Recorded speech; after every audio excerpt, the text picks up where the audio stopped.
Gino's house is so disgusting and dirty that Jasmine is getting physically sick from it. Sophie moved out of Rob's apartment and might be calling the whole thing off after catching Rob cheating.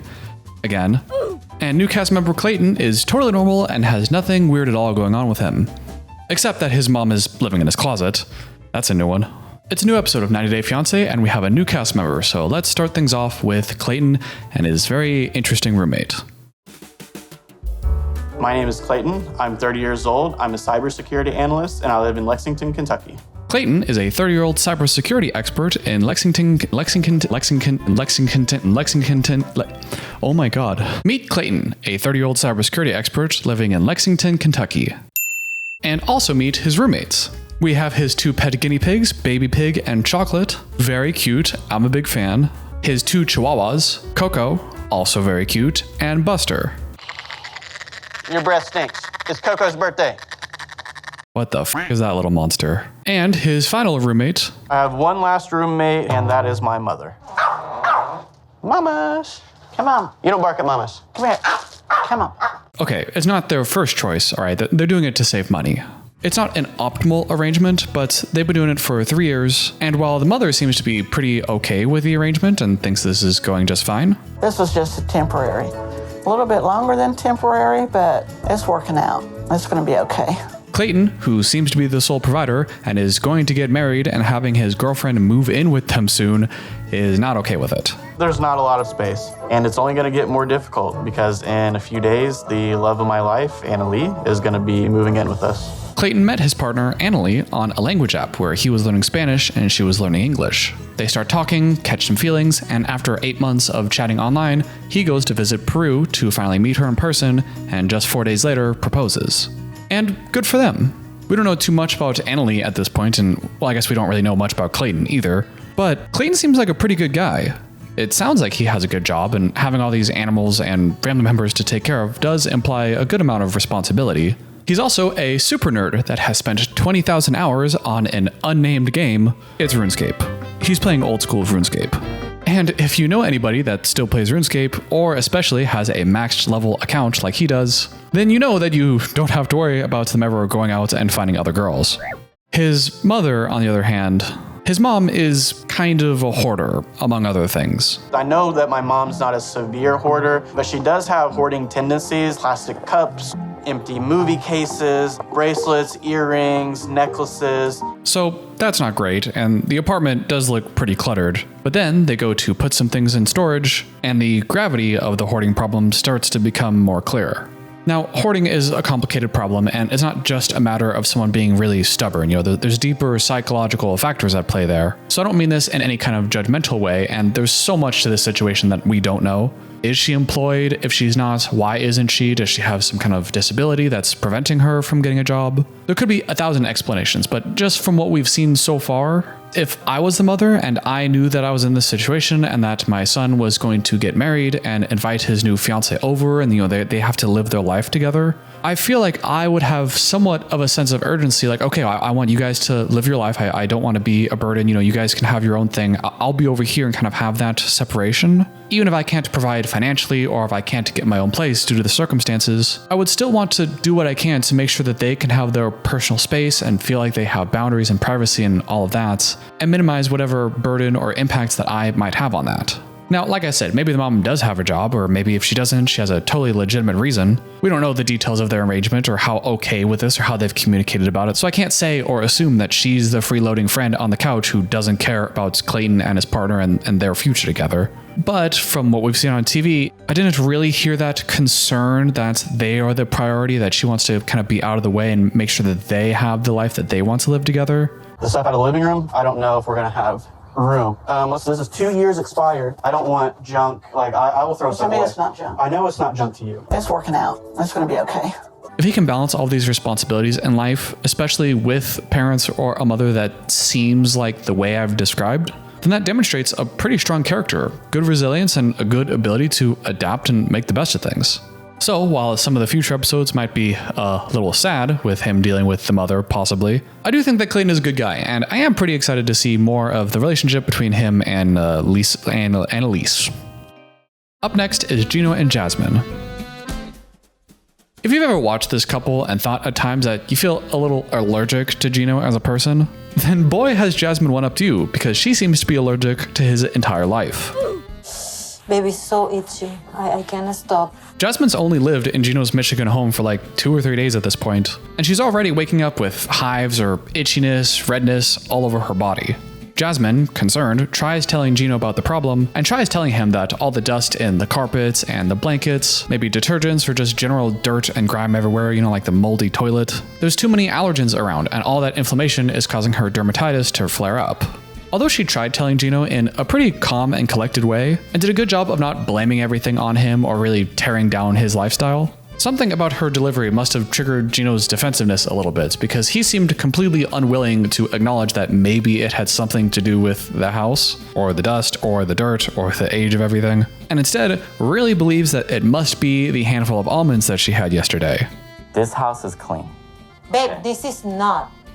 This makes sense to me. Gino doesn't think he has a dirty house, and even tells us that he thinks a dirty house is someone who lives with a hoarder who has boxes on top of boxes in the living room. That's a dirty house. One of those homes, like you have a hoarder in it, and they got piles of garbage all over the place. That's dirty in my eyes. Very clever foreshadowing, TLC. Listen, Gino, I get it. You don't think your place is that bad. You've seen other places that are far worse. You take out the trash occasionally, there's no mice around. You think you're doing a pretty good job. But, and I'm gonna make a blanket generalization here and say that's the middle-aged guy who lives alone and feeds himself exclusively off of TV dinners. That's good stuff. Good food. Is probably not the same guy that has a high standard with how clean a house should be. Hey, it's nothing personal, man. You have a 2-story house covered in carpet. That shit's gonna be dirty. Jasmine walked in and said it smelled like the ruins. Even if you think you keep a clean house, yeah, you probably don't. And at the very least, if you know that your partner has a sensitive skin condition and is sensitive to these kind of problems, I would hope then that you'd be extra motivated to really clean everything, use the best detergents you can, and do everything that you can to really make sure that she has no allergens around, that she's breathing the best air that she can, and apparently changing your pillowcases more often than once every 6 years. I replace mine about every 6 months. Every 6 months, Yeah. right? For me, it's more like once every 6 years instead of 6 months. To be fair, I also didn't know you were supposed to replace your pillows every 6 months, and mine has definitely been a couple years. Is that a real thing? Was she just plants to agree with Jasmine? How often should you replace your pillow? Most experts recommend replacing pillows every 1 to 2 years. Yeah, that's more reasonable. Speaking of staying clean, last up we have Rob and Sophie, who might be breaking up after Sophie catches Rob with his hands dirty talking to other girls again. You might recall if you watched the show or if you've watched my last 2 videos about them, that early on in their relationship, Rob engaged in sending and receiving some explicit material from another girl, but that it was okay because it only happened one time and only lasted for like an hour. Although she didn't get into too specific of details, it sounds like there was some kind of app he's using, presumably some kind of messaging app, where he had been in correspondence with multiple other women, although we're not sure how many, where he was not only getting sent videos and pictures of explicit sexual acts, but it also sounds like he was explicitly asking for and soliciting this kind of sexual material and videos from these girls. And there's really no excusing this behavior.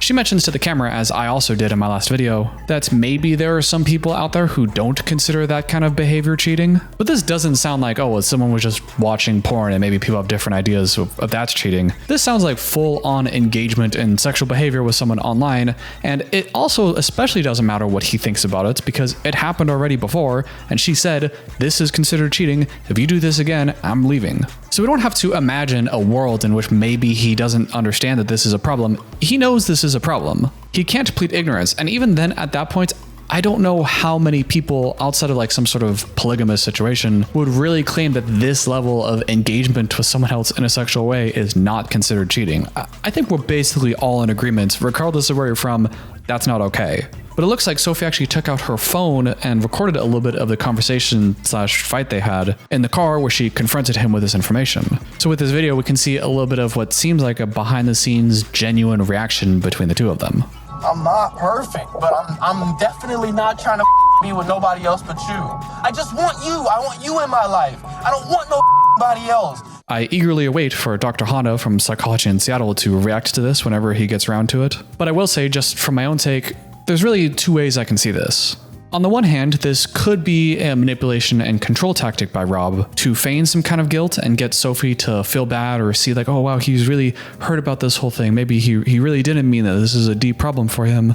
But to Rob, even if he kind of knew that this was a real problem, would just say this kind of thing just to get her off his back and just to go back to not being at fault for anything. We can think about how Big Ed, and it seems like at times when it might seem like Liz is finally breaking away and he may have really lost her, then he'll go into this, I understand, I did everything wrong and I feel so bad about myself kind of mode. But the second Liz seems to take it in and kind of go back together with him, then he just goes right back to abusing her. That could be kind of what we're seeing with Rob right now, but it could also be that he genuinely does have a problem with this and has felt guilty about this whole problem and does feel really ashamed and bad about what he did and just doesn't really know what he should do about it. And I'm only throwing this out there and definitely not at all excusing the behavior. I mean, what he did was clearly shitty, clearly destructive, and it's totally understandable that anybody in Sophie's situation would leave his ass. But I throw it out there in the off chance that maybe Rob himself or someone who's been in Rob's situation or might be in Rob's situation right now happens to see this video and hears Rob saying that he's trying to be a good guy but just isn't and he's got his problems.